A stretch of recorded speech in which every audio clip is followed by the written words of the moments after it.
What's going on, ladies and gentlemen? Second time in the same day. It's your buddy, it's your pal, SpazPhoenix, the YWC Reality Check. And already in 2012, you don't see my pretty, sexy face, so I must not be alone. Say what's up, brother. What's up, bitches? Preston back here on SpazPhoenix. What's shaking? Not too much, man. Good New Year and all that, I'm assuming? Oh, yeah. Alright. So, literally, when I finished the Hell No rant and got into talking to Preston, and was dicking around on WWE.com because I really don't have anything else to do on a Tuesday, came across WWE's answer to what were the top 50 moments of 2012. So by the third or fourth moment into this list, I had to get onto my buddy Preston here, revive the Psycho Shooter a little bit, and because something has to be said. Let's just put it that way. Something needs to be said. We all have our favorite moments. I sort of took a sabbatical over the Christmas holidays. I didn't do necessarily a wrap-up for the year, so I'm going to do it now, a day late and a dollar short, and with a little bit of help. So, Preston, unless you got anything else you want to plug, anything else you want to say, we can get into the list. Just go check out me and Alex, and I guess Spaz is still a part of it. I don't really know. Wrestling Paradise's new channel, DX, and follow me on Twitter, which, do you have the link to my Twitter? I think I do. It's probably not, since it's been changed, whatever else. Twitter down there, follow that, and yeah. It's somewhere in copy-paste land on one of my... Yes, yes it is. Okay, so... I'm not really going to argue about the order of this list. I'm just going to basically go at it from, okay, is it relevant at all or not, and then we can move on from there. Number 50, Brock Lesnar returning to the WWE. Okay, first of all, I think the placement is complete bullshit. Yes, you're going to deal with that cough the whole video, so just fucking bear with it. So, Brock Lesnar is number 50. As a return from not being in the company for almost a decade. Yep. Great job. See, here's the thing. If it was taking into account what he did after he came back, I would have said put him down to 51 or 52. But the impact of his return and everything that we thought was going to happen, especially seeing as he took out the Golden Boy the night after WrestleMania when he, talk about kicking a horse while he was down, I marked out, I'm not even going to lie. I had no voice from WrestleMania from watching The Rock shit out of John. And that, destroyed it. Which made me a happy boy. And whatever I had left marked out on Raw when Lesnar came back and put Cena down. Get the fuck down, F5. If it was gauging anything that happened after he just literally showed up, I would say no, don't even put him on the list. But the impact of his return and how excited we were about it at the time definitely needs to be on the list, and yeah, if we were doing order, it should be up a lot higher. Anything else? That's it. Alright.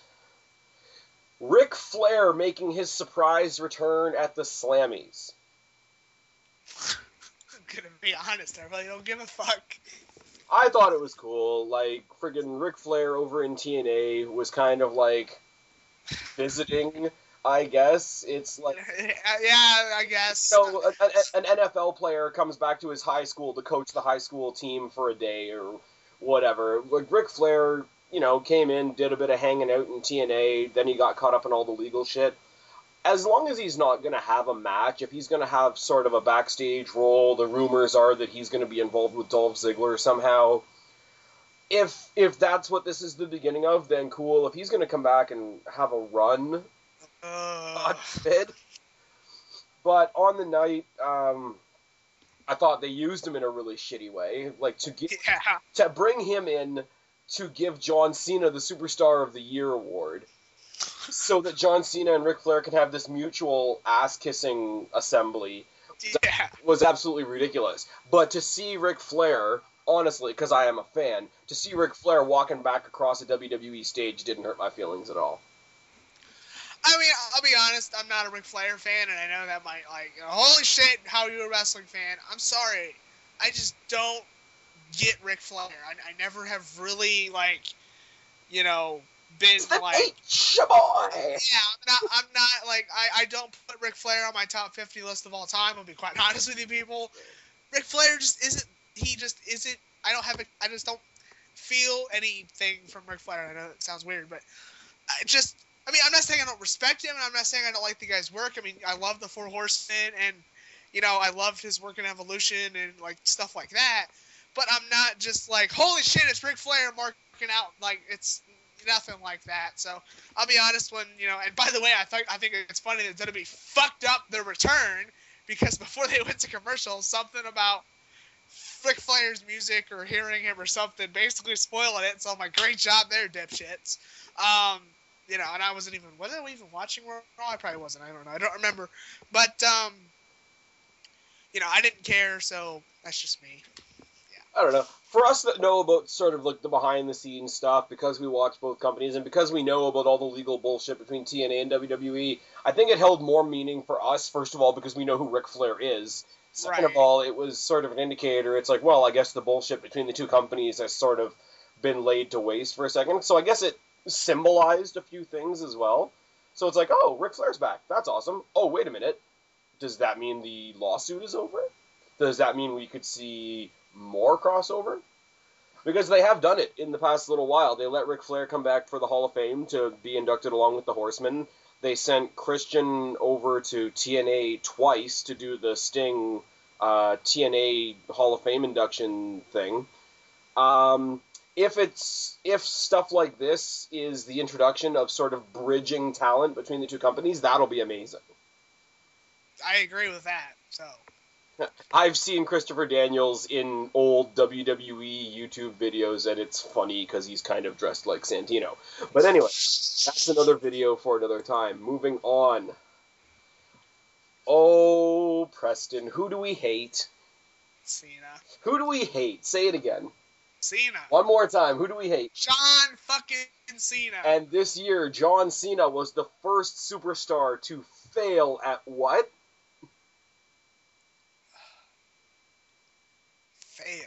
Cashing in. Oh, Money in the Bank, yeah.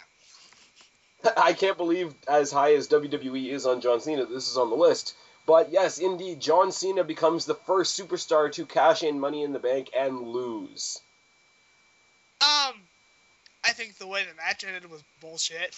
I'll be quite honest. It ended in a disqualification. Great job. Great job, WWE.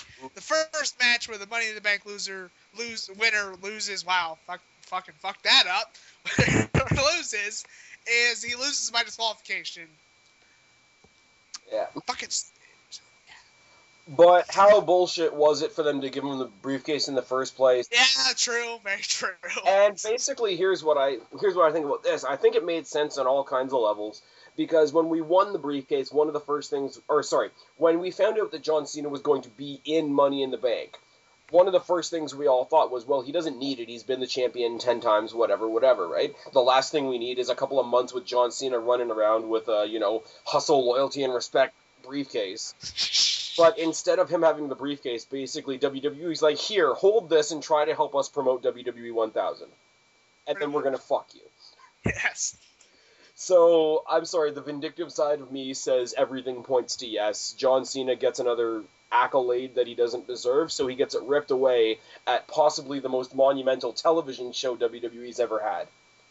And furthermore, it sets into motion what we're going to get at the Royal Rumble. So, I don't know, it's kind of lame the way it came together, but for everything that we thought we were going to get that we didn't want to get, that we in fact didn't get, and for all the cool stuff that's been going to happen after that, sort of, CM Punk hasn't really been defeated by John Cena and all these kinds of things, and CM Punk's year-long title reign, and this being another bump in the road, didn't hurt me too bad. And if somebody was going to be the only person to ever lose, I'm glad it was John Cena, because...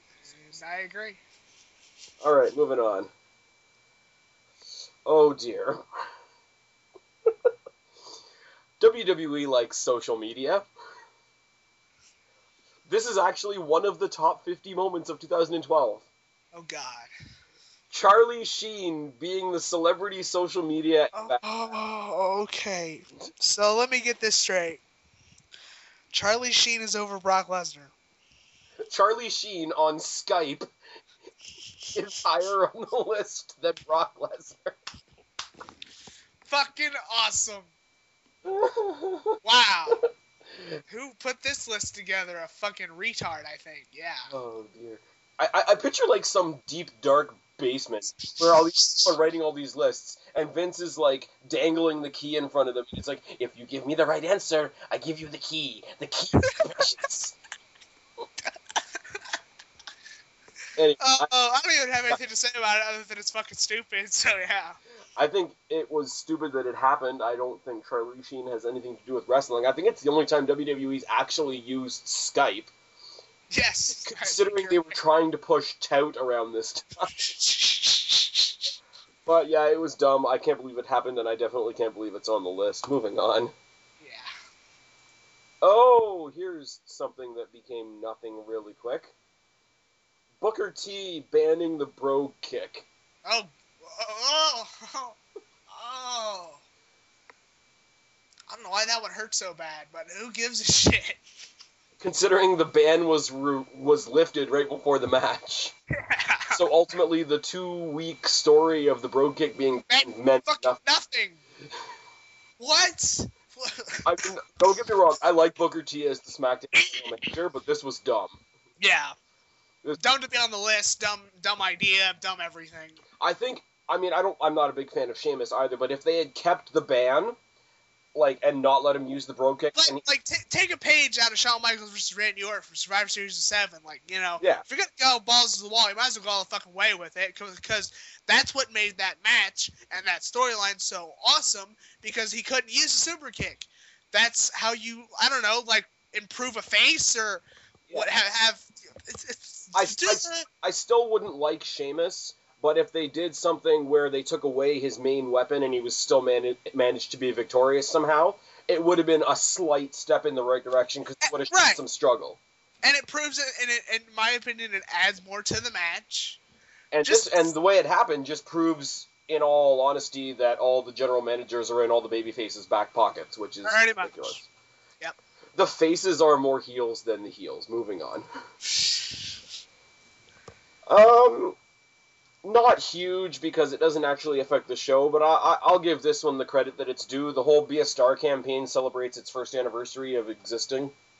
I'm not really going to badmouth it because I think it's something positive, but why is it on the list? I really don't know. Yeah. Well, it's moments of 2012. It doesn't necessarily say moments like of Raw or of pay-per-views or whatever. So I guess... I guess if it's moments for the company, okay, fine, sure. Whatever. It's all kinds of feel-good shit. I will say that the Be a Star graphic that came up, just as we went on to the next topic, does not include John Cena. So that's amazing. That. It has a bunch of kids, and Sheamus, and The Miz, and Eve. Cool. Anyways, so, no Cena. That makes me smile, so this one can stay. Okay. Going back to the theme of TV... The debut of Saturday Morning Slam. Oh God, fuck. Happy, clappy, we can't actually punch each other wrestling. By far, the worst wrestling television show to ever hit the airwaves in my lifetime. Holy shit. I think the funniest thing to come out of the whole Saturday Morning Slam thing, because I think they tape it before Raw or before SmackDown or something like that. It's during SmackDown, because SmackDown's when they tape everything, so yeah. Okay. So some kid went to the show to watch SmackDown not knowing that this was going to happen, and because Saturday Morning Slam is a kid's show, they made him remove his t-shirt. It was like a motorbike t-shirt or whatever that said "Kick Some Grass." And not only did they make him change out of his shirt, they made him put a Rey Mysterio shirt on. Which I thought was funny. And I'm just like... It's like, not only do you not get to express yourself, you're going to push the guy we want you to push. Yeah, motherfucker, push him, or push Cena, or push somebody, yeah. But you can't wear shit. But I can't be cheering for Rey Mysterio. I'm taller than him. Anyways, what do we have to say about Saturday Morning? Well, on the debut of Saturday Morning Slam, we did get to take a magical journey, though. Oh, God. Do you remember the magical journey? We went to Planet Funk. Yeah. That was a disco ball. Oh, God, it hurts. Shall we move on? Yes, please, before I have a fucking stroke. Okay, here's a better one. Chris Jericho's return. Yes, there you go. Fuck. The Jera trolling. Yeah. The Jera. Come on, baby! The Jera trolling was fucking brilliant. Hell yeah. It's awesome. Still gonna steal the coat.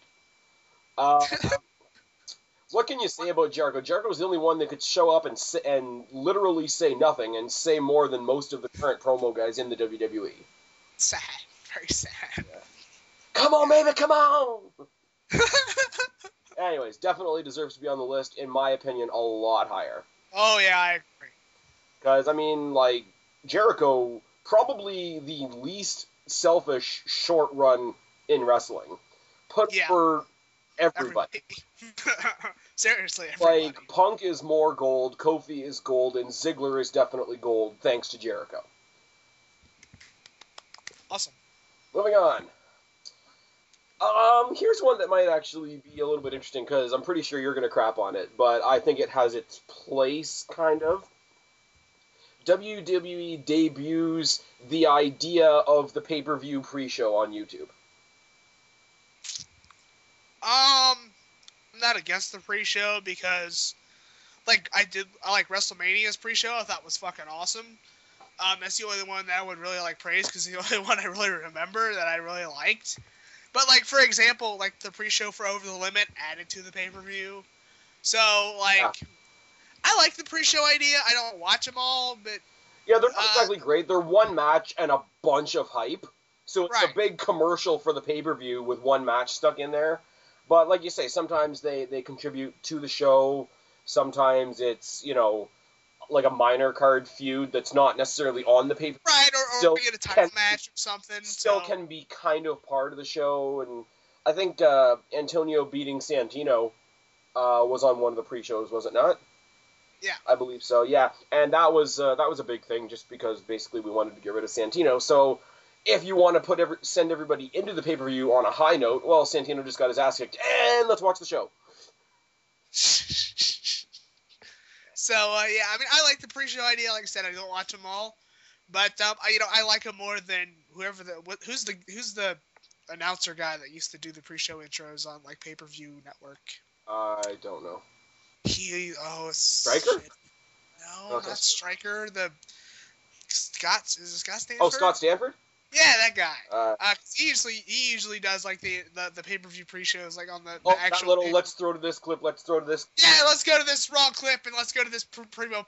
And they don't need somebody to do that. If they were just going to do that, they could just roll a continuous stream of clips. But I mean, stick a match in there in between just to break it up, and like you say, it gives a couple more people, like especially on WrestleMania, like it gave those three tag chance to give WrestleMania an awesome tag match that should have been on the fucking show, but it wasn't. So yeah.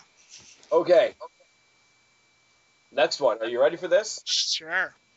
The most impactful faction to come to WWE this year. Shield. The 3-man band, baby! Fuck! I trolled you so hard. You ass. I hate fucking 3MB. God damn it, I'm sorry. Can I tell you why I love 3MB? Why? Because it gets that reaction. See? I mean, I like Heath Slater. Like, I will admit, I like Heath Slater. I was, when he was doing his whole heel thing, like during Raw 1000 and after, when he would just do, I'm a one-man band! Like, I like Heath Slater. I do. But see, here's the thing. With 3MB, I think they succeeded where they failed with Santino. Like, they tried to do the thing with Santino, like, it's so corny and it's so bad that you have to laugh. Which, by the way, Santino has basically faded away, thank God. Yeah. So, yeah. But no, like, 3-man band, it's like, it's bad comedy done well for the audience that likes bad comedy. True. Like, I don't think they're going to go anywhere. They're going to be like the whipping boys for everybody. I mean, like you said, leading up into Raw 1000, freaking Slater job to everybody but Doink. And the thing is, honestly, in the ring, I've been waiting for them to do something with McIntyre and Mahal, because honestly, I was like everybody else. I got sick of Jinder Mahal because he was the SmackDown jobber for life, and then he went back to NXT, and he took part in the whole NXT Championship tournament. I still don't think there should be an NXT Championship, but he did well in the tournament. The final match that he had with Seth Rollins was amazing, and I mean, Drew McIntyre is just potential unrealized forever. Yes. So if they're going to come in, and if they're not going to be used in a way that says, holy shit, these guys are good, again, it's like John Cena now that he's out of the sort of the main event spotlight. You can see they're a little more relaxed, and what they're doing isn't necessarily supposed to be the best thing on the show. So it genuinely looks like they're having a good time. And anytime you can tell that the star is having a good time, no matter how bad it is, there is a little bit of recognition that needs to be had there. Because right, I mean, if 3MB is this generation's 3 count, I won't shit on it as hard as I do. But, you know, Drew McIntyre, what a fall from grace this guy has had and stuff like that. He's the chosen one. Yeah, I know. He's the one of the 1, 2, 3 of 3MB. See what I did there? Yeah, I saw it. Oh, but anyways, let's move on. I hate 3MB. Okay, but here's the thing, though. Of all the corny shit going on in WWE, would you rather watch 3MB, Brodus Clay, or Santino Marella? 3MB. There we go. See, they're the best of the worst. How does that sound? So, yeah. And you know what? That has to be said. And you know what they are? They're an actual, legitimate, low-card entity. They are. So, That's true. like, before 3MB formed, I wanted to see, one-on-one, a rivalry start between Ryder and Heath Slater. Because we need a low-card feud that would be defined as a low-card feud. It's like hell, Spaz, let me put it to you this way. We need storylines, period, in this company, but that's... Okay, but like, seriously, you remember when we had, like, WWE title, Intercontinental title, and European title? And European title was the low-card belt. Right, and it's like that's what kind of the U.S. title is. European title was still around. We could see a European title match between Heath Slater and Zack Ryder, and nobody would think it was funny. True. That's all. And this is like, now we might get, I don't know, Ryder and Hawkins and Brodus Clay versus 3MB. Or, as somebody suggested to me the other day, 3MB versus The Shield at WrestleMania. In a steel cage. Oh man, in a Punjabi prison match. Yeah, Punjabi prison. I like that more. Yeah. Okay. Let's go to the next one. Remember the dumpster match? Oh, I like the dumpster match. That was I shouldn't say that. That actually was kind of cool. I really do. Little note to Team Hell No, New Age Outlaws. That's how you do a mashed up tag team prop. Fuck yeah! And by the way, both dumpster matches. There are 2 in existence. Yes, I know 2 dumpster matches with both DX. By the way, if you've never seen the dumpster matches between Foley and Terry Funk and New Age Outlaws and DX versus Dudleys, go check them out. They're 2 awesome matches. So yeah. All right. Next for the win. Next up is WWE's answer to Garrett Bischoff. We have Brad Maddox costing Ryback the WWE Championship. I'll be quite honest. I don't have a problem with it on the list, I guess, but I'm just glad that CM Punk retained. So. Yeah. Going into this, they couldn't really have a good end either way. I mean, they're trying to push Ryback as this new big thing, so if his first big pay-per-view match was a loss, that would have stalled him, but there's no way they were taking the belt off Punk, so this was the way to go. And if Brad Maddox somewhere along the way is going to be like a mid-card guy and maybe do some stuff, maybe be like the whipping boy of the Shield, something like that, it wasn't a horrible way to introduce a new character. Not horrible, not the best. Right. But it wasn't horrible. So, I mean, WWE kind of painted themselves into a corner, and as far as getting themselves out of it, they could have done a lot worse. That's about all I got. Very much. I mean, they haven't had a referee story that wasn't a guest referee in a long time, so I guess it's about time that they did one. But other than that, it's kind of going nowhere, so, you know. Yeah, it's kind of going nowhere, but it's like, it's nice to have a referee story that's not so-and-so got screwed because so-and-so was the special referee. Right, that's true. So, like, CM Punk won because Paul Heyman was the referee, Paul Heyman, I don't think, is in good enough shape to be a referee. Well, just because you're round doesn't mean you're in shape. Oh. Okay. That just happened. Sure did. Let's go to the next Moving one. on. Okay, cool for me. A lot of other people said it was lame. The reforming for one night only of the entire DX. Dude, fucking awesome. I love DX. A lot of people were like, oh my god, they're all old and none of them did anything. So what? But suck it. Hell yeah! Literally, Raw 1000 was not just for the PG era goofballs. Yeah, fuck PG era goofballs, by the way. I'd like to say, though, in defense of I don't really know who, really, the fact that Chyna wasn't there made this incomplete, and I think it's funny that she was not invited because she's a porn star, and one of the porns she was in was with X-Pac, who was on the show. Just saying. I agree. And X-Pac got fat. Apparently, New Age Outlaws are going to come back for like a final hurrah match against somebody sometime. That's what I've heard.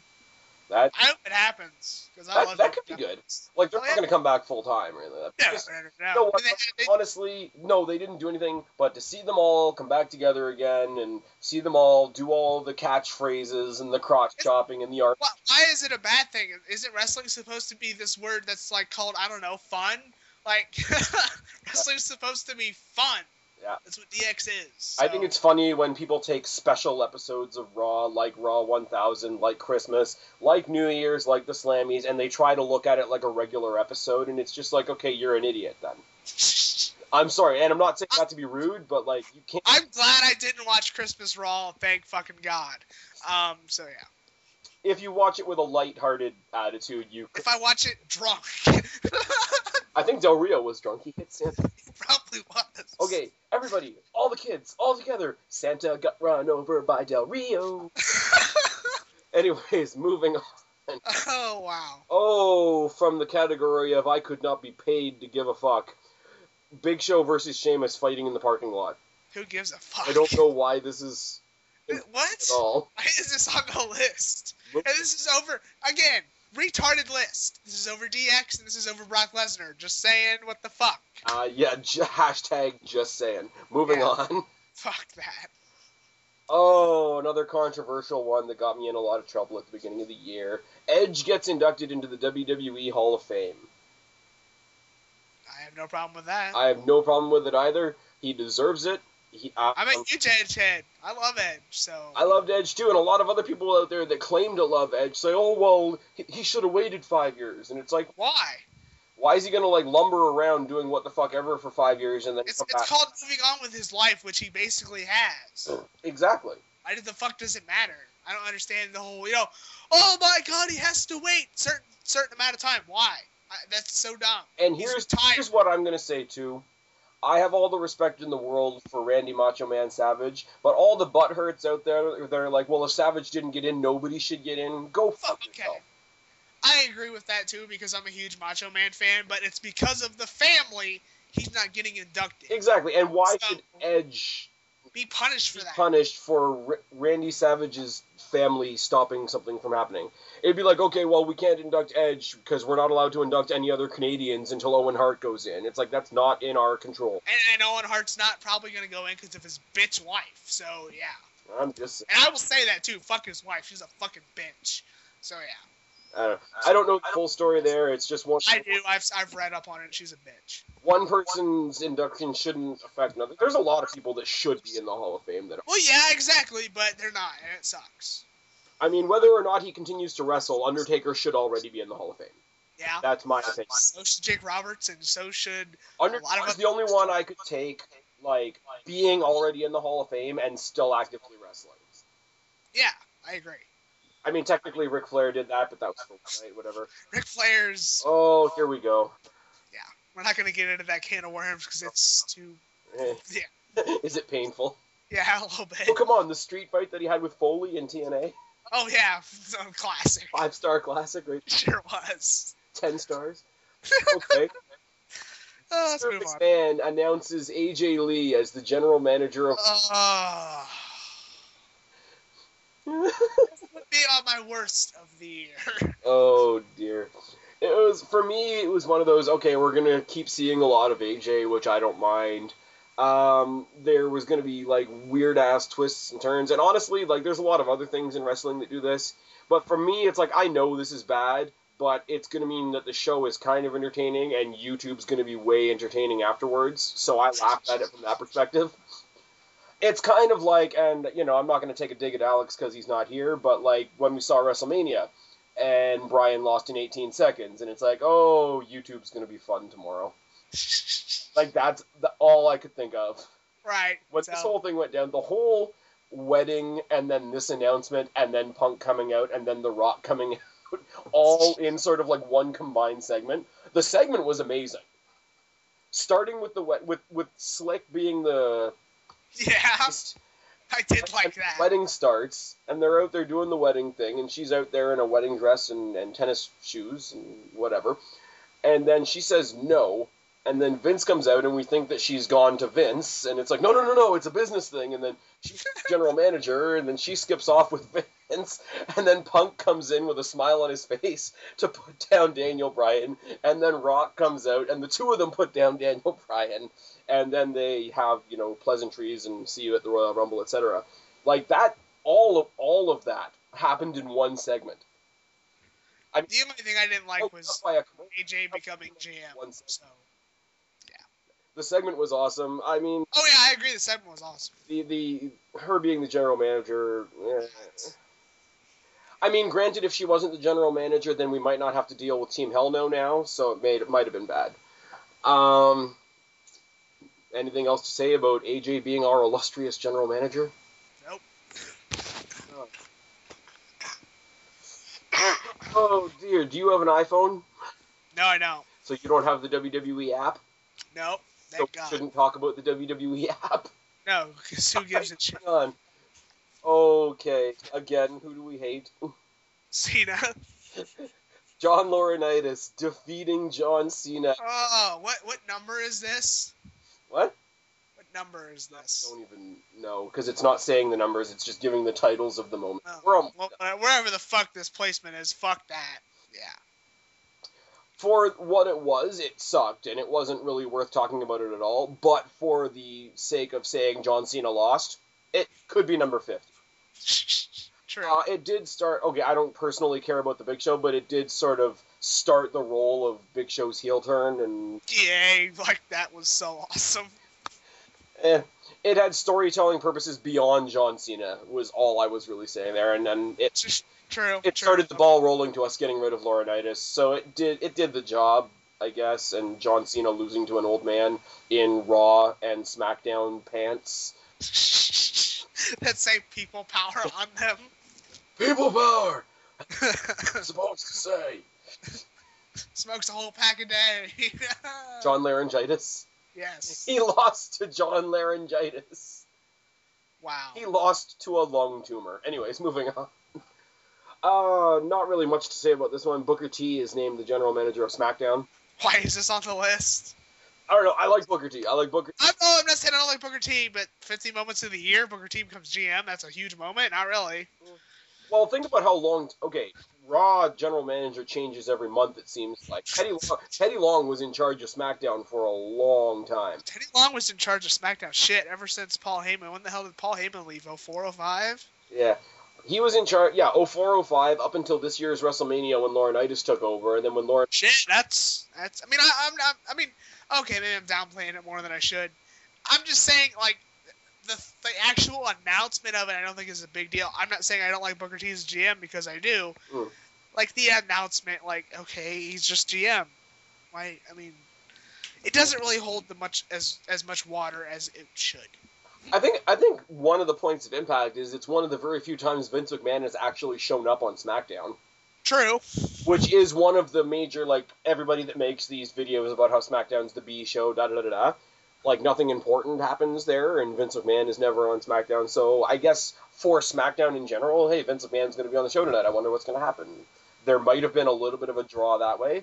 So maybe more the medium of the announcement, not necessarily the announcement itself. I mean, it's there. It changed things a little bit, but not really, because Teddy Long still works with Booker T. And they are the new Harlem Heat in the back, you know. Play up. Holla, holla, holla. You have got to love it. Moving on. Yeah. Okay, going back to Raw 1000, after John Cena lost the match and Big Show got involved and The Rock got involved, CM Punk makes his heel turn by doing what? GTS. On The Rock. Yes. I love this moment. That was the first shot fired in what is going to end at the Royal Rumble. Yeah. And I cannot wait for Rock Punk on the mic. It's going to be fucking awesome. And I mean, that's all it was, because you saw them shake hands, like we spoke about a minute ago, you saw them shake hands earlier in the night. It's like, okay, CM Punk and John Cena have this little bit of respect for each other, da-da-da-da-da, it's going to be a nice little match, and da-da-da-da-da, and you don't say anything until right at the end of the match, where Big Show comes in, knocks out Cena, and Punk takes advantage of it, and The Rock gets involved, and, you know. GTS heel turn, epic. I think it's funny because I don't think at that point any of them were really heels. Like, in the whole John Cena The Rock thing, there was never an established heel and face. Right. It was just kind of like Rock being Rock, Cena being Cena, we're going to have a match, sort of. Yeah, right? And here's what I find really, really funny. So you got them. At that point, going into this match, Punk was face as well. Yeah. In the ring at the end of the night, you've got Rock who's face, Cena who's face, and Punk who's face. If Punk had taken out Cena, he would have been cheered right out of the building. Yep. Attacks The Rock, heel turn established. Hell yeah. It's awesome. Even though it's not really defined that The Rock is necessarily a face. But it's the fucking Rock, so yeah. Well, yeah. And this is the thing, I'm a huge fan of The Rock, but seeing Punk destroy him will be amazing. That's true. Whether it happens at the pay-per-view or not. Moving on. Oh, talking about things that aren't great. Oh, God. I don't know why this is how they've chosen to do it. Not the match, but Ryback signing the contract for his first WWE title match. What? I don't know why that's even a... What the fuck? Who gives a shit? Contract signings happen all the time. What? That's dumb. Don't even talk about it. What the fuck? Ryback sucks. Yeah. He does. Mr. McMahon and the Superstars visit the troops overseas. Good for them. Good for them. I don't really know. I got nothing. I got nothing either. WWE teams with the Rolling Stones to make a Rolling Stones concert pay-per-view. Fuck the Rolling Stones. I know that I might get heat for that, seeing Spaz is a rock guy too, but I'm not a Rolling Stones fan. I never have been. I never have gave a shit about the Rolling Stones, and when I saw that commercial for Rolling Stones, whatever the fuck, I was like, don't care. Here's the thing. I didn't care either. But I know why it's on the list. Because for a group as well-established and well-loved, sort of, the world over as the Rolling Stones is, to approach the WWE to produce their pay-per-view for them is a big shot in the arm for the WWE. True, I guess. It's like, we've seen the kind of shows you guys can produce. Because, whether or not we like what happens on the shows, as far as producing a show, WWE does a fantastic job. And I think for them to be approached by somebody like the Rolling Stones, it proves that, and it was, like I say, it's a shot in the arm for them in a completely different way, in a production sense. So I get why it's on there. It doesn't really have anything to do with wrestling, but right. For the company, I can see why that's a big thing. All right, move on. Anyways, there's a big ugly monkey with its tongue hanging out on the front of my computer right now, so we're going to go to the next one. Oh, dear. Oh, great. Who's our favorite girl? Oh, Mae Young? AJ? Oh. No, Mae Young is your favorite girl. Shut the fuck up, you asshole. Highlight of the year was Mae Young giving birth to Hornswoggle. Oh, that's what I was referring to, so yeah. No. AJ Lee forms a love quadrangle. That's exactly what it says here. With Bryan, Punk, and Kane. Fuck that. Quadrangle. Is that even a fucking word? Quadrangle. Like, I'm saying, is that a made up word, or does it actually exist? I got nothing. I don't give a shit. Fuck. I accepted this at the time because before Kane got involved, it was kind of cool having Bryan and Punk and her playing mind games with both of them. And then when Kane got involved, I was like, fuck this. And then Kane got involved and nobody has cared since. Yes, exactly. No, the way it started between Punk and Bryan and da-da-da-da, and the whole CM Punk doing the, hey, I kind of dig crazy chicks and whatever. Right, and I mean, I like the storyline because, where the table thing and Punk got pushed to the table and, oh my God, all that stuff. That was awesome. And not to knock Kane, because I'm a huge Kane fan, but damn, has Kane fucking fallen from grace since this storyline. Yeah, Bryan has too, I agree. So has Bryan. Yes, he has. But, so, I mean, no, what was I going to say? The result of all this was a couple of good Bryan Punk matches back-to-back at pay-per-view. Yes. And AJ made a pretty nice referee, I will say. So, yeah. Just putting it out there. The sad thing is the picture that I'm looking at while I'm looking at that headline is actually AJ being interviewed by Michael Cole, and he kind of looks like a perv. But remember that interview? AJ, you could have all this. I'm slowly starting to realize that Michael Cole is kind of the man in his own way. Yeah. Okay, I don't like the way... Okay, this is... The next one is a really good thing, I just don't like the way they phrased it. Alright. John Cena rises above cancer with the Susan G. Komen for the... Oh, fuck! You want to go with this? Okay. I'm sorry. Alex made a video on this. Spaz made a video on this. This whole cancer bullshit that they did in October, and before people jumped down my throat, I have had family members who have had breast cancer. So, fuck you. I hate the fact that WWE basically said, John Cena, breast cancer, go! Fucking stupid. That's my interpretation of it. That John Cena, rise above cancer, like, oh god, just fuck that. John Cena's curing cancer all by himself. Yeah, it's like, okay, slap in the fucking face, fuck you, bullshit. Like, what they did, the ultimate, I think they wrote them a check for $1 million or some shit like that. Right. Fantastic. I mean, nobody's going to argue against WWE spending a month raising... And I'll give you examples of, nods towards supporting breast cancer, like Ray wearing pink, or people wearing stuff to support it. That's fine. I love the NFL's, I know Spaz isn't an NFL guy, but I am. I love how when the NFL does their breast cancer support with the cleats and all that stuff. It's fucking awesome. The way they did it with John Cena is the wrong way to do it.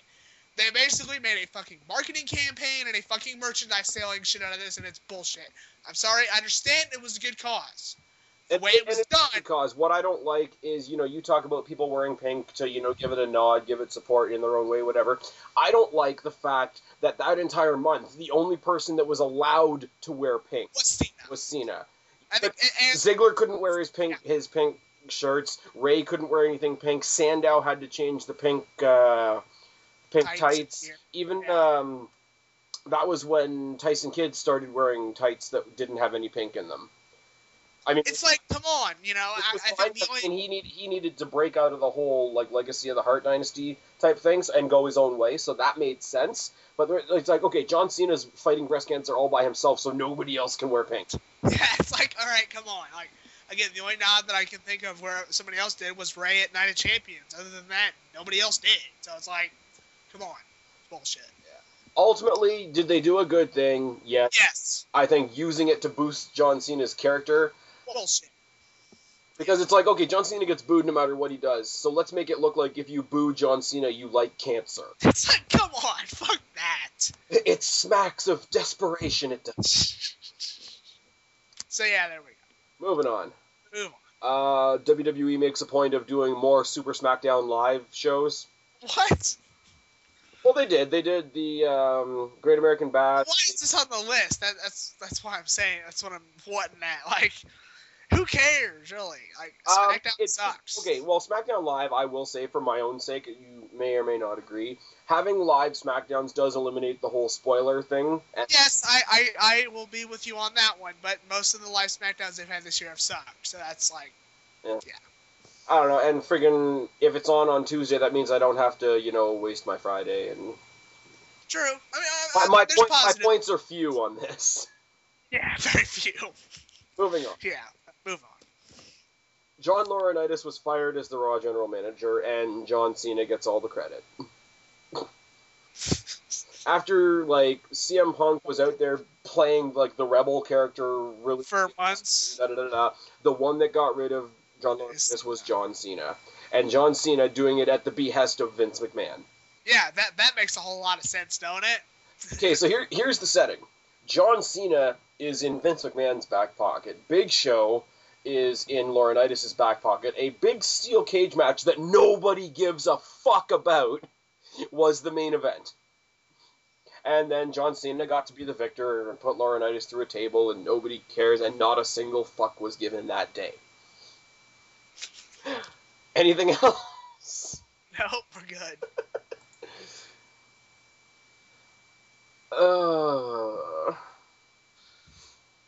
Brock Lesnar breaks Triple H's arm. Wow, I think my silence to that basically said it all.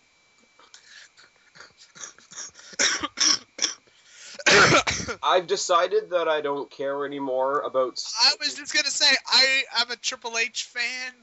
Oh, but... this isn't a comment just about Triple H. It's just certain like... rivalries exist above the WWE.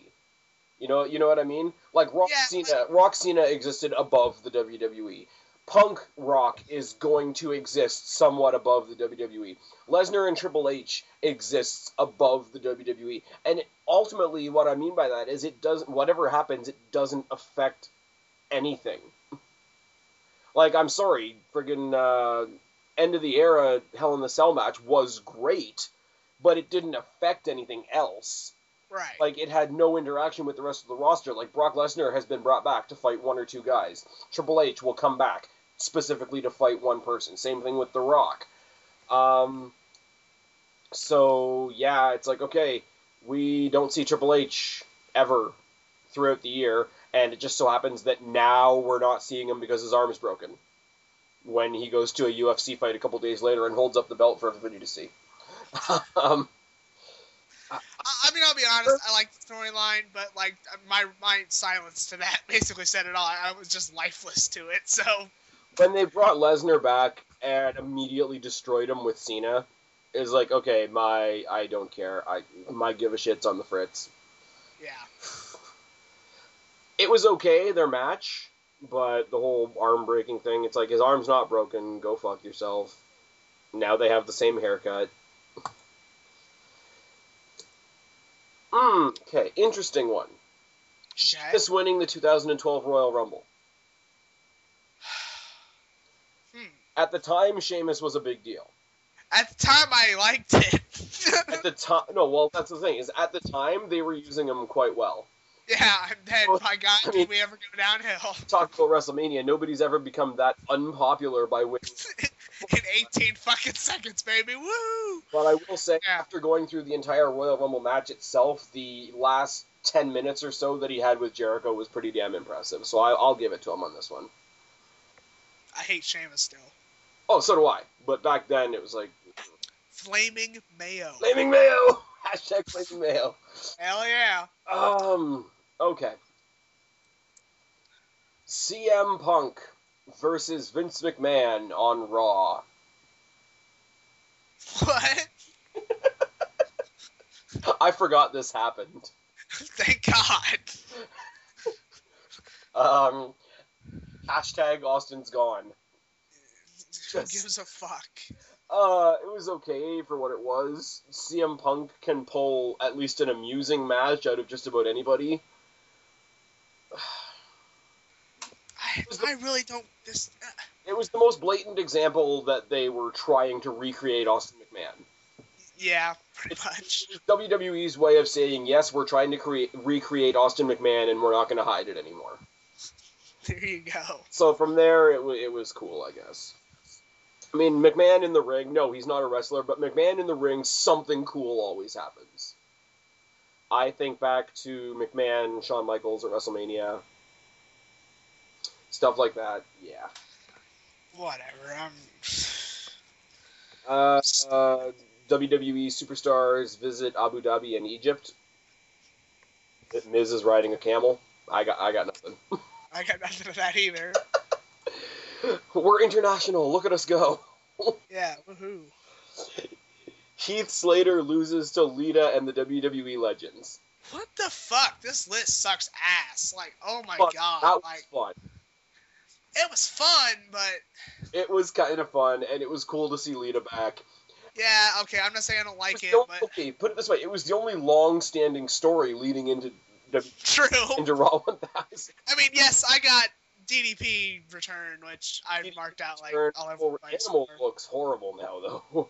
Yeah, Animals. Back. Yeah. Who else was there? Bob Backlund and dude, you know I'm a Lita mark, so this is not going to be on my list.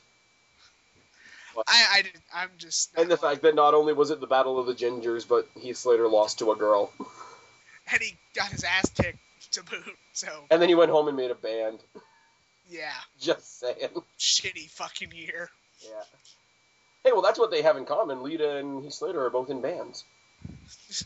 Moving on. Yeah, whatever. AJ Lee screws John Cena at TLC. Oh, God. I love this. I don't care what anybody says. I don't care. The last thing Dolph Ziggler did in 2012 was beat John Cena. That's all I care about. That's it. That's all. That's all I got. That's all I need. Move on. You got anything? No. Okay, come on. She does all the John Cena friggin' Dude, I don't like AJ. I'm sorry. I just don't. I just think it's funny that she used John Cena. Oh yeah, it did it shittily, by the way. Yeah, that's the worst back John suplex the fact that I've ever seen in my fucking life. So yeah. It shittily makes it a perfect John Cena impression, though. True. She True. uses the 5 moves of shit on Vicky and then screws over the original 5 moves of Doom. Yes. Awesome. Yes. Okay. And then he eats the sweet chin music that nobody sees because everybody's looking at AJ.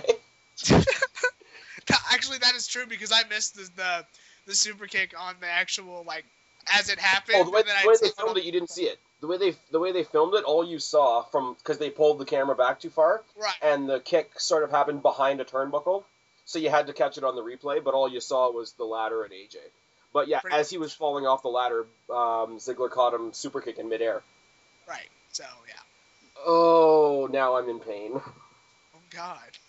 Team Hell No starts their hellacious WWE Tag Team Championship reign. Oh, well, Spaz just did a video on this, so yeah. Yeah. They won the belts by accident. Yeah, woo. I'll be honest. These I am guys not are going to bring back meaning to the tag team division and the tag team titles by winning them by accident. I'll be honest, I'm not a Team Hell No fan anymore. That's not because of Spaz. That's just because I agree with him. They are stale. As hell. No pun intended. That's true. They beat Our Boom, which was another mashed together tag team that wasn't doing anything for the belts either. So even, like, they don't even get any meaning from, oh my god, look at who they beat. Yeah. It's true. like, yeah. And whoever beats them, it's like, okay, well, they don't get along. Of course they were easy to beat. Moving on. Oh, dear. Oh, God. WWE introduces Tout. Fuck Tout. Moving on. Punk undergoes knee surgery. Kind of a big deal because it kind of fucked up the TLC. But kind of not because we got an awesome 6-man tag out of it, so... Well, yeah, but I mean, it meant, like, when was the last time we had a WWE pay-per-view without a WWE title match? Shit, never. Unless the champion was involved in, like, a Survivor Series match or something. Right, like, not on the pay-per-view. Let's put it to you that way. Yeah, without the champion, yeah. Yeah, you know what I mean. Yeah. It's bad, but it's good that it happened when it happened so that he'll still be okay for what they want to do in January. That's about all I can pull out. Right. And it gives him more time to cut asshole promos because he knows that nobody can touch him while he's on crutches. Exactly. Unless that guy's Ric Flair. Oh, shit. But he strutted with one leg and fucking kicked Ric Flair's ass, so, yeah. Okay, I'm sorry. This is like, taking off the analysis hat, putting on the Mark hat. If we get one Punk versus Flair match, I will be okay with that. I will definitely be okay. If it's like a squash match or like a comedy match, fuck, I'm all for it. Oh, dear. If Flair becomes the 17-time champion. End of the world. Yes. End of the world. Okay. Okay. Just, yeah. Okay. That's worse than John Cena. We're going to metaphorically, because he's not here right now, we're going to metaphorically knock on Alex's door for a second. Hold on. I don't think he's home. But I will say one thing. 18 seconds. For me, this will always be awesome for the same reasons that I said before. Yes, it was bullshit, and I will freely admit that it's bullshit. And you know what, Spaz? My 18-second story is like kind of like yours, but kind of different because I marked out. Yes, I marked out for 18 seconds because it shocked the fuck out of me. Like, it was a shock mark if anybody's done that before. Like, I was just like, yeah, I don't know what to do right now. I'm just thinking. I was in a house full of like 12 or 13 other people watching the show, and I fell out of my chair. No word of lie. I was sitting, and and everybody looked at me because everybody else that was with me was like casual, like part-time fans. And in the back of my head, I'm just thinking like Alex just shot somebody, or there's explosives being cooked up in the basement. And they're all looking at me like I'm crazy, and I'm like, you wouldn't get it. It's a YouTube thing. I was just gonna say, after I did the shock mark, the only thing I could think of was, oh fuck, Texas is about ready to burn to the ground. Just so yeah. And this is definitely one of the moments that it's like that was awesome, and YouTube's gonna be fun tomorrow. Yes, it is. So yeah, Alex, for that alone, buddy, yeah. For that alone, yes. Moving on. We picked on Alex enough, seeing as he's not here. Yes, we did. The Shield introduces themselves at Survivor Series. Fucking awesome. Mm-hmm. That's like all I gotta say to that. It's just fucking awesome. And see, here's the thing. Other than people that I won't name sending me random videos, I had never actually seen Dean Ambrose in action before. And I wasn't that impressed with Roman Reigns, the little bit that I had seen of him on NXT. My markout was for seeing Seth Rollins. I'm a huge Dean Ambrose fan, so I marked out for that. Yeah. I don't think anybody was particularly excited to see Roman Reigns. I didn't know who the fuck he was. Well, I'd seen him in a couple random-ass matches on NXT, and that was about it. But me seeing Seth Rollins, it was like, I did a double take, because at first they're like, who are those guys? We don't know who those guys are. Oh my god, some people have broken in from our developmental territory, and nobody wanted to say any names at first. And then afterwards, they're like, oh my god, that's Rollins, that's Reigns, da-da-da. I'm like, Rollins? Down. Because, I'm sorry, I became, like I said before, a huge fan of Rollins all through the NXT Championship Tournament. Like, either Ambrose and Rollins become tag team champions, or Rollins breaks off and does his own thing. Sooner or later. That's what I want from this. If Roman Reigns wants to, sit in the background and be, like, the big tough, like, the Batista of the group, if you know what I mean. Right. That's cool, but he's not going to be the star of the group by far. Oh, no way. Like, we've got our Orton, we've got our Triple H, and Batista can stand in the background and be big and roided. Not saying that he's on roids, just, putting it out there. Right. Because he kind of does have that, like, the Batista, the bodyguard, the sort of, like, the Diesel type attitude. Yeah. Right. Anyway, but no, as a whole, awesome. And for their first match to be that 6-man tag TLC match, that's a little bit of trial by fire. No pun intended for the Kane thing, but good match. Great match. The bump that Rollins took through the tables was beast. Yes. But, that bump almost is like on par with Foley off the cell. Yeah. Almost. Ambrose's face when he got chokeslammed on the ladder was priceless too. Yes, it was. He looked like he was chewing some bad gum. Just saying. Rollins speared Kane through the wall. I'll give him credit for that. Yeah. Awesome. From the category of bullshit. Oh god. Super Cena defeats Brock Lesnar at Extreme Rules. Gets his ass handed to him the whole match, and right near the end says, "Oh wait, I'm John Cena." Ding ding ding. I'll be honest, this is the only time I never really got pissed off at John Cena won. Yes, I would have rather have had Brock Lesnar win, but he took a FU on the steel fucking steps. So yeah. Still. And yes, I still call it the FU. I hate attitude adjustment. I hate that fucking Seeing as Cena's attitude hasn't been adjusted in 10 years. True. Just saying. But, like, no, seriously, he got his ass handed to him the whole match, and all of a sudden he goes back to his thugonomics bag of tricks, and he's got the chain, and one friggin' chain to the head and one finisher does it. Like, no, fuck off. Honestly. And that's how you bring Brock Lesnar back, and then you wonder why nobody gives a shit by the time he faces Triple H. True. Yeah. You wonder why nobody really misses him now. Yeah. You expect people to give a shit when he's going to fight somebody at WrestleMania? Nobody will care. Not at all. Not even a little bit of shit was given that day. Hang on. I don't know why this is a moment, but WWE announces that WrestleMania 29 will be in New York, New Jersey. What? I don't know. It's a picture of Triple H and The Rock and John Cena and some fat guy from New York. Yay. I'm sure. Moving on. It doesn't have a specific time or date or whatever, but this is the year that the World Heavyweight Championship turns 10 years old. Cool. Good for that, I guess. I have a hard time taking the World Heavyweight title seriously. I've said this before, only because either it's only been around for a little while, or if you want to say that it's the same title that went through WCW, then it's left over from a defeated company. So either way you look at it, it's hard for me to gravitate to it. A lot of great people have held it. A lot of people have had great reigns with it. But as far as how it ranks in WWE title history, I guess you could say, I have always had a hard time taking this belt seriously. But it's been around 10 years. That's still fantastic. World Heavyweight title is my favorite title of all time, not only just in WWE, but just in wrestling history. So I personally love the title, not only because, yes, my favorite wrestlers of all time have held the belt, but I don't know, I just love the way the title looks. It's my favorite wrestling title ever. The look of the belt is amazing.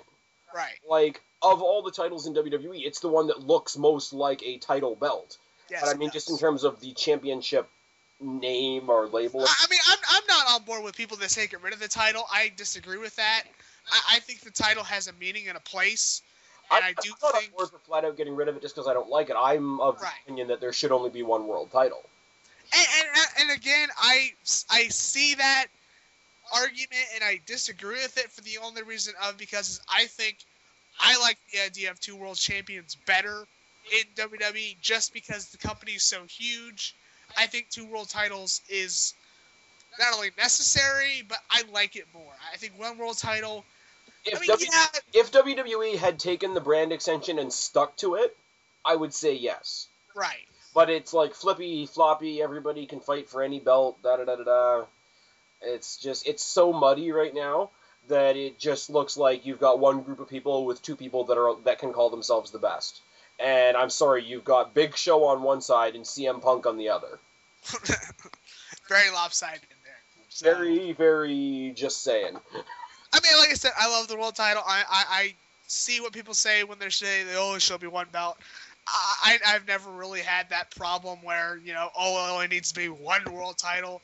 I really have never, given too much of a shit about the title, in terms of, Well, if you remember when they had WWECW for a while... There was 3 world titles. Okay, I see what you're saying. 3 world titles, but no, do you remember when they did the Champion of Champions match? And it's like you had all 3 champions, the ECW, the WWE, and the world title holder in one match. Refresh my memory on who the hell was in it. And I think it was Rob Van Dam, Rob Van Dam, King Booker, and Randy Orton. Oh, okay, I know what you're talking. It was on a pay-per-view. It was on a Night of Champions. Oh, okay, I know what you're talking about. I believe it was on Night of Champions. People that are better with dates can correct me if they want. I think I know. I think I remember what he's saying. That's. I think as soon as they did that, if they wanted each individual title to be taken seriously, then they never should have done that, because as soon as you do that, you've got, okay, this is the real world champion and these are the other 2 pretenders. There was no way you weren't going to get that mentality. So even if you were going to have more than one world title, they've had the Champion of Champions match. So Right. I see it as being pretty pointless myself. I But see what you're saying. still, for the belt to be around 10 years, it's a milestone. May not necessarily be a milestone that I give a damn about, but it is a milestone, so that's kind of cool, I guess. Moving on. Okay, we've already talked about Saturday Morning Slam. Oh God. WWE main event debuts on Ion Television. Worthless. Can I say one thing? Sure. And this will kind of affect how we were talking about Hell No a minute ago. The number one contendership for the tag team championships took place on a pay-per-view. Yes. The actual championship match Took place happened on main event. I'm just saying. Great job. I am just saying. Main event, And the number one contenders match kicked the shit out of that match on main event. I bet you $100. Well, look at who was in the championship match.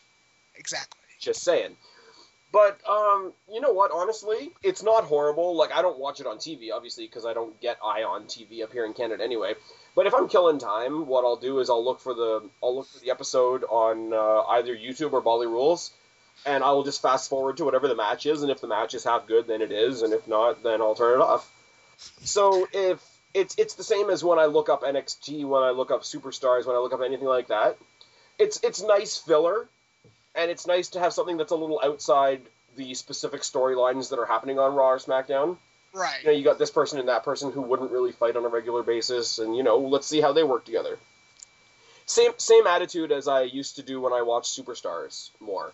Yeah. More randomness to it. Which Superstars, I don't even understand why is still around, to be quite honest. So that the lower card guys can get a paycheck. I guess, pretty much. But, I mean, main event this week is going to be awesome. You know what's happening this week on main event, right? Isn't it Khali and Cesaro? Who can't wrestle or talk or do anything Oh. might be the U.S. champion. So glad that's on a show I'm not going to watch. Oh, dear. Yeah. It's going to be really, really awkward watching Great Khali try to sell the neutralizer. Oh, God. Moving on. We're moving on. Oh, another one from the list of what I really, really don't give a fuck about. Oh my God. It was a Hell in the Cell match, and they hit a finisher on top of the cell. Ryback hits the shell shock on CM Punk on top of Hell in the Cell. So what? Which means he dropped CM Punk on the soft mesh of the roof of the cage, basically. Yay. Ryback fails at life, and we move. Ryback does not deserve to be anywhere near Hell in the Cell, or CM Punk, or the WWE title, or the main event, or pay-per-view. Yes. Just putting it. You hit them all right in a row. Moving on. Okay, again, we've said a lot of bad things about John Cena, but John Cena reaches 300 wishes granted for Make-A-Wish. Cool. Works for me. They're starting to not make it look so much like he's the only one that does make a wish, which Thank God. which is noticeable, and it's an improvement over what they used to be doing. But I mean, 300 wishes for Make a Wish, that is phenomenal, no matter who it is. Yes, it is. I got nothing else I can say to that. Tribute to the Troops celebrates its 10th anniversary. Okay. Can I go on a rant about this a little bit? The floor is yours. Tribute to the Troops was a show that I look forward to every year when it was inaugurated in 2002. It was a SmackDown show originally, and up until they moved it into arenas, which Spaz, can you give me a little help? When do you think was it moved into an arena? Like I want to say 3 years ago. I think we've seen, including this year. I agree. I want to say 3 years ago. Ever since they moved it into arenas, it has sucked ass. So, you know, I love the shows in Iraq. Those shows were awesome. But ever since they moved it into the States and it's been put in arenas, it's lost its meaning, it's lost its value, and it has just plain flat out fucking sucked balls. And I'm not a fan of them bringing in bands that suck either. Because we need Nickelback to come in and play the Raw theme. Oh, God. I just fuck. I mean, I don't mind Nickelback, but if you're going to have Nickelback there, have them play something other than the Raw theme. Yeah, or whatever the hell that sappy, shitty fucking song was they played. Like, I like old school Nickelback, Silver Side Up, and their first 3 albums are good. Everything else is like shit. So, yeah. But, yeah, tribute to the troops in the last couple years, fallen from fucking grace. I personally hate it now, so there you go. And see, I'm going to come at it from a completely different perspective of you. It's like, it's exactly like anything else. It's exactly like any sort of, a holiday show. It's exactly like any other, themed show. It's never anything particularly good or groundbreaking. It's more so like, we're doing this because we support these people, da-da-da-da, and it's more the message and the feeling good and whatever. But, like, the show itself, like, literally what we see on the show, I don't think has ever been good. But I liked the idea. I like what you said, how, like, when they brought it back and started doing it in arenas and whatever. And we don't know why. Like, there may be a reason why they can't go overseas and perform in those areas anymore. There might be safety concerns or whatever. We don't know. I'm not going to speculate. But I think it's a different kind of feeling now. Because when they were doing it overseas, they were doing it for the people that were still fighting and da-da-da-da. And when they do it in the States, I think it's more for the people that have now returned. So rather than it being an, okay, we're here with you type of idea, it's like a welcome back home idea. So I think the idea of it has changed, and I think they've definitely made it more of an entertainment show that has some wrestling in it, and if that's the direction they're going to do it from, then that's fine, but you need to go with that idea. The idea of them changing from being out there to sort of being back at home isn't what changed my mind. It's sort of be more clear about the direction of what kind of show you're trying to make. Yep. So, I don't know. It's, but like I say, it's like the holiday stuff. It's like the anniversary shows. It's just supposed to be a feel-good show. There's nothing, like, no standard storyline is going to progress that tribute to the troops. Right. But like I'm saying, the ones, in past that were in Iraq were normally good wrestling shows, just good shows, period. Nowadays, I think they just suck. So that's just me.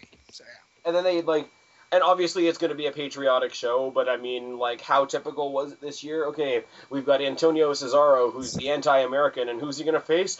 It's John Cena. Yeah, and it's like, you have Flo Ryder and fucking whatever the fuck there, and I'm like, fuck that. So, Captain America in there to fight. Shit, you might as well. Well, the lawsuits are done between TNA and WWE. We could have Mr. America come back. I'm just saying. God, that's a gimmick I would like to forget existed, but there we go. What about the Swagger Soaring Eagle? Okay. By the way, Jack Swagger's career is basically dead. Thank you very much. Basically, how about totally? Yeah, totally dead. Okay, and talking about things that WWE likes to abuse and replay all the time. Jerry Lawler makes a full... Oh, I fucking saw it coming before you even fucking said it. Jerry Lawler makes a full recovery after suffering a heart attack during Raw. Sucks that it happened. Glad that he's back. I like the King. I really wish they wouldn't beat a dead horse so much when he first came back. Now he's just back. That's all I got. Yeah, I'm not even going to talk about it. You're going to go on another rant. I respect Jerry Lawler, but the fact that the man got Return of the Year, got all of this shit for... I'm not trying to downplay it, but goddamn. Fuck. The guy just... And they had to show the shit about him getting revived back to life. That was bad. That was like, what the fuck? I don't know how he let that happen, if I'm... Yeah, how the hell that was aired, I don't know. That's one of my... That would be, like, put in my top 5. Like, what the fuck does WWE thinking? That's up there with Katie Vick. Yeah, I agree. And it's up there with Mae Young, too. So, which one? This year or 10 years? Both. Baby Hornswoggle in his big brother hand. Fuck. But you know what? I don't have any problem at all with the big welcome that he got when he came back, because, you know what? Right, I totally was, for that, but everything else, he's just gotten, like, just... And you know what? everybody else making a big deal of it is too much. Him on commentary making the occasional joke, it's like, like, for example, the joke he made yesterday about I wish my life wasn't saved was the best one he's done yet. Because... Oh, for sure. And he's like, man, if my blood circulated as well as AJ does, I would have never had a heart attack. Like, that's funny. And if he's laughing at himself, and that's how he's, dealing with what he went through, absolutely, no problem at all. I love King's comedy. A lot of people think it's lame, but whatever. But like other people that are like, oh, and by the way, just gonna say it for the 100th time, King, it's great to see you back. And it's like, okay, now it's just become something else. Yeah. That's all I got. Pretty much. And I lost the link. Hold on. That's near the top. How sad is... Oh, and you know what's above that? Oh, God. Oh, my... I can't believe this. Okay, you want to talk distasteful? This is above Lawler returning from a heart attack. Cena and AJ make out. What? The fuck? I ain't nothing to say. Just what the fuck? That's all I got. All I want to say to Cena is, wow, how did CM Punk, Daniel Bryan, and Kane taste? I got nothing. Me neither. No. Wow. Raw celebrates 1,000 episodes. Awesome. It's a huge accomplishment. Regardless of what you want to say about the show, like, there was all the nostalgic, flashback, feel-good moments that made the show. Right. Like, the photo that's up right now just under the heading is the reuniting of Kane and Undertaker while they beat up, like, 7 or 8 jobbers. Like, no, is that gonna amount to anything? Absolutely not. But it was still awesome. Lita beating the crap out of Heath Slater. Is it going to amount to anything? No, but it was still awesome. DX coming back and, basically bitch-slapping Damian Sandow. Is it going to amount to anything? No, but it was still awesome. Like, the way that... And if they were going to introduce the 3-hour era, this was the way to do it. Come out with all your guns firing and just go to town. Every element that they could have was there. They had Jim Ross in there for a match. They had old announcers. They had Bret Hart there to announce the Intercontinental title match. Like, and yes, I know there are people out there that bitch and whine and moan and complain that Austin wasn't there, but there's reasons that Austin wasn't there, and that doesn't mean that it was a bad show. Exactly. And yes, I even went on a rant about it, but that was before I knew he had knee surgery, so moving on.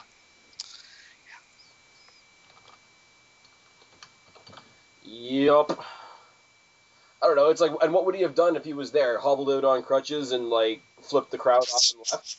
And did a beer bash on crutches? Beat somebody up with his crutch? Somebody would have dragged him out there in a wheelbarrow full of beer? Like, so, PG era. Actually, that'd have been funny. I'd have liked to have seen that. But it's PG era, it would have been soda. Shit. Ooh, that just happened. Alright, go to the next one. Oh, the next one is fun. Oh, God. The Rock beats John Cena at WrestleMania. Oh, okay. I don't care. I was so terrified going into WrestleMania. Your reaction to it is like one of my favorite moments on YouTube of the year. Oh, my little mark out thing. What? Hell yeah, it was awesome. What the fuck just happened? Yeah, that was kind of fun. I was a little excited. Yeah. No, but like honestly, of everything at that point, everything that they had given us to do with John Cena, I had every right to be terrified that they were going to hand this to John Cena. Exactly. Because I'm sorry, Rock deserved the torch from Hogan. Cena doesn't. I'm just saying. And the fact that what beat him in the match was him being cocky makes awesome. It key. It's like, hey, Rock, you're down. I'm going to do your finisher. I'm going to do your people's elbow. What? Get the fuck down, Rock Bottom.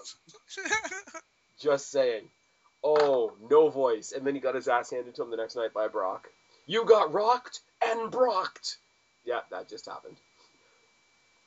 Yeah. Okay. CM Punk becomes the longest reigning WWE champion in the last 25 years. Yes! And more than anything else, you know why I love this? Why? Because at least for 407 days now, John Cena has not been the WWE. Fuck yeah! Oh. And I hope he's wrong about I'm going to be the WWE champion next year. Please God not. I hope not. Never touch that belt again, motherfucker. Okay, regardless of what happens at the Royal Rumble, CM Punk deserves to fight The Rock at the Royal Rumble.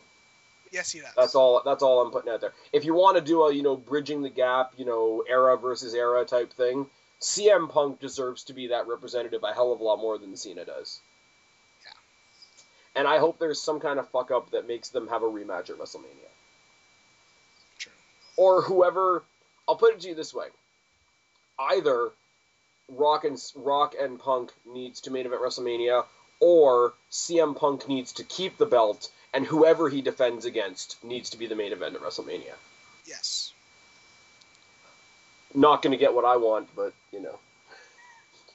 Because the rivalry that I want to see after WrestleMania is Punk versus Miz. Yeah, good luck with that. Yeah. Well, moving on. And what do we have here? Oh, this is the last one. Okay. Oh, good. Punk tops the list. Yay. What? No. This next one that I'm going to say is the last. Oh, shit. Because I'm sorry, I went to this one and then I went to the next one, which is a completely different list. That's 15 superstars you never knew competed in WCW. Okay. So the last one on this list, the top 50 moments of 2012 in the WWE, is End of an Era, Hell in the Cell, Triple H versus Undertaker, which I'm like... I can't really complain with that, honestly. No. It's epic match. There's part of me that wants to say a whole bunch of people that fight once a year shouldn't get this, but then, no. Honestly, I can't complain because it was like my fucking dream match and they gave me everything in a chocolate fucking sundae. So, yeah. I was just all smiles. They gave me the announcement for the markout. They gave me Metallica for the fucking theme music. They gave me my dream match at WrestleMania. What more could I fucking want? Like, holy shit. So... See, this is what I'm saying. This is like, the Mark versus the analysis guy. Because I truly do believe that whoever main events WrestleMania needs to be the top representative of what's going on in WWE right now. And, you need to spend an entire year earning your spot into WrestleMania and all that sort of... And I still stand by all those ideals. And then I look at this match, and the Mark inside me says, go fuck yourself. So, yeah. Yeah. There's a list. I can't argue with that one. I can't either. Yeah. The rest of this list... Pretty bullshit list, by the way. What? That list is pretty bullshit, by the way. Yes, because John Cena and AJ making out is... It's better than somebody coming back to fucking life. Yeah. Damn. Brock Lesnar coming back, or Jericho coming back, or, Ray wasn't even on the list at all. Big Show brawling in the parking lot isn't even a thing. Ryback signing a contract was bigger than Rey Mysterio's return. It's funny that Ryback signing the contract for that match is on the list. And the match isn't. Him having the match isn't. And the fact that during the match he managed to pull off one move is. I don't know. Do you have anything else to add? No, not really. Oh. Alright, so tell them where they can find you and all that fun stuff. Like I said, Wrestling Paradise DX is where I'm doing videos now, and follow me on Twitter, and that's all I got. Alright, as for me, I've been Spaz, your YWC Reality Check. Subscribe down there, talk down there, leave a comment, do all the other shit. I know they've rearranged YouTube, so my close... I was going to say, you can't fucking do your thing because they put the subscribe button on the bottom of the video, you dumbasses, so, yeah. Do a bunch of shit down there. I've been Spaz, your YWC Reality Check. Take it easy, guys. We'll see you next time. Bye. Peace, motherfucker.